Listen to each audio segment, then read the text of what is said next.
Hello mga kabibig! Welcome back sa ating bagong YouTube channel. Ito ang pinakamaingay nga YouTuber sa balat ng YouTube. Ako si Kabibig, maglabak-labak ang with evidence na ko po. Supalpal, nilamon, ni VP Sara si Congressman Stella Kimbo. Nabuking ang kanilang plano. Stick to the plan.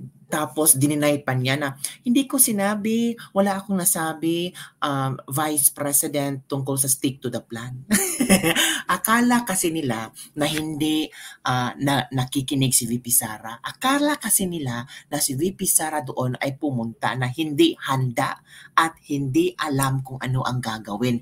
Lahat ng kailang mga statements kinukuha ni VP Sara para sila ang gigisahin niya. One versus many kongresista palaban si BP Sara, nilamon ni BP Sara at talagang wala silang nagagawa kahit scripted daw di umano ang kailang mga questions. Napansin niyo mga kabibig, puro confidential funds. Puro confidential funds noong 2022. Tapos ang budget nila hearing kahapon is for the 2025. Natural, hindi talaga nila maasikaso ang budget 2025 kung puro sila pabalik sa nakaraan. Tapos sabi ni VP Sara, meron ng kaso sa korte niyan. Doon na kami sa korte mag-discuss tungkol sa 2022 budget. Kung ano nangyari sa confidential funds. Hirit ng mga kongresista, kailangan talagang mapahiya si Sara. Kailangan talagang mailabas na si Sara ay magnanakaw for impeachment. Heto. Anong ginawa ni Sara sa inyo? Nilamon kayo. Kinain kayo isa-isa. Pinahiya kayo sa sambayanang Pilipino. Sabi ng isang netizen, yan ang napala nyo. Dito malalaman ng sambayanang Pilipino kung anong klaseng kongresistang nakaupo ngayon sa kongreso. Wala pala kayong bayag. Mahilig lang kayo magparinig kay VP Sara, pero pag kaharap nyo si VP Sara, tameme kayo. Bumanat pa itong mga kabayan black, puro tameme naman. Puro mali-mali pa ang mga sinasabi nila. So eto mga kabibig ha, may nakita akong video kung saan ito ebidensya talaga to. Galing sa bibig ni Congressman Stella Kimbao. We stick to our plan. Ano bang plano nyo, Stella Kimbao? Akala nyo hindi narinig ni VP Sara yung statement nyo. Sabi pa ni VP Sara, sige, let the secretariat read kung ano yung sinabi mo. Tapos, biglang nataranta si Kimbao, na-stress. So heto mga kabibiga, manood tayo kung paano na-detect ni VP Sara, kung paano nasupalpal ang plano nila. 'di ba? Sabi ng netizen, planado pala 'yon?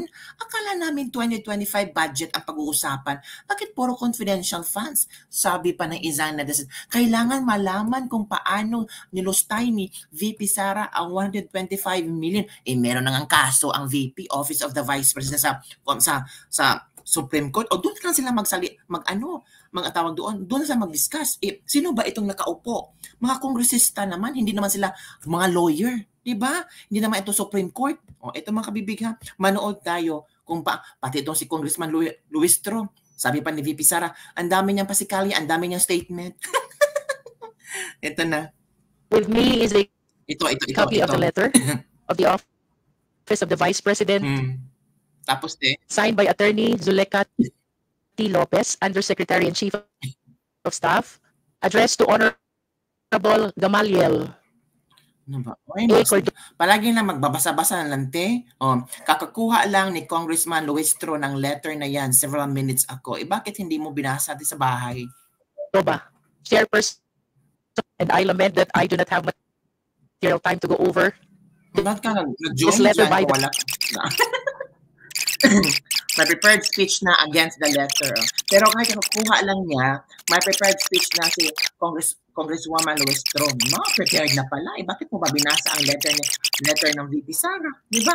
Alert ka. Sige, let's move on. Ang dami. So, palpal to ni VP Sara. Tingnan nyo later mga kabibig. Mapahiya ito. Akala niya kasi very confidential niya. Palpal ko. Ako lang. Ako talaga ang masisave sa kongresista ngayon. Share, since nasabi kami, ang gist lang na nakuha ko na nasabi kami ni Representative Luistro, yes, is that wala siyang time na isa-isahin per letter yung letter namin sa Commission on Audit on why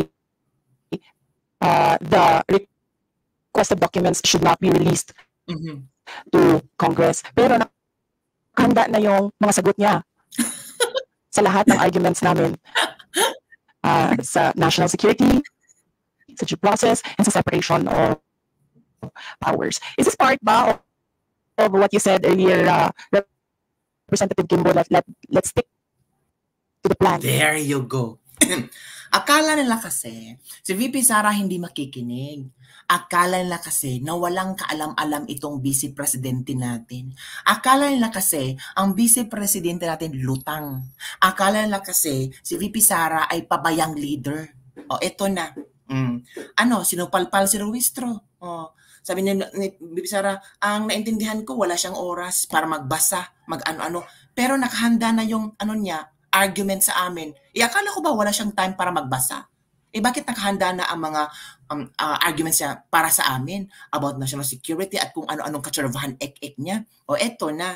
Ito ba yung strategy niyo? Ito ba yung part ng inyong plano? Yung sabi niyong plan? Bulgar agad. Di ba? Kawawa naman sila, oy. Yun yung narinig ko sa iyo kanina. You note all your comments. I do not recall seeing the phrase, stick to the plan. I do not recall seeing the phrase, stick to the plan. I do not recall seeing the phrase, stick to the plan. May request that the Secretariat read Correct. your stick to the plan line. Correct.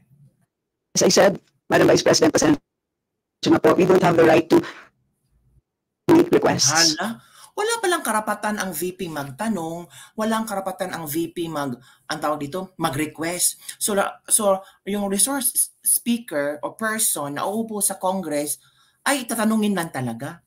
So kung ikaw yung resource person, you don't have a right to request. You don't have a right to ask question. Ikaw lang ang babanata nila. Ikaw lang ang guguro-guro nila. Yun pala ang rule na dito. So it means ipapahiya ka sa buong Pilipinas. At this point in time. Roll VTR, Roll VTR, please. Moving forward, kasi mali ba natin na mali pa naging action natin. Yun ay piniliwanag ko na. And on the basis of that, I ruled that we stick to our plan. Let's stick to the plan. Correct. Yun yung narinig ko sa iyo kanina. I do not recall seeing the phrase, stick to the plan. We stick to our plan. Let's stick to the plan. Yun yung narinig ko sa iyo kanina. I do not recall seeing the phrase, stick to the plan. We stick to our plan. Si Kumbaw. Kimbo? Stick to the plan. Yun yung narinig ko sa iyo kanina. Diba mga kabibig? So sino ngayon ang anga-anga? Kasi gusto niyong ipahiya si VP Sara. Gusto niyo kasing sabihin ng gusto niyong makuha ang trust ng mga tao. Gusto niyong ipahiya si VP Sara, supalpalin niyo si VP Sara at sabihin ng buong mundo na bobo ang ating Vice Presidente. Hindi. Dahil sa budget hearing na ito, nakikita ng samayang Pilipino kung gaano kagaling na lawyer si VP Sara, kung gaano siya kagaling makinig, kung gaano siya kagaling mag-pick up ng mga sinasabi ninyo para alam niya kung paano kayo lalabanan. Ang galing ng VP. Saan tayo makakapulot ng VP ganito? Hindi katulad ng ating presidente ngayon, hindi niya alam. Hindi niya alam kung ano ang nangyayari sa KOJC. Diba? Akala ko. Ikumpara natin ha. Ikumpara natin kung gaano kagaling si VP Sara compare kay Bongbong Marcos.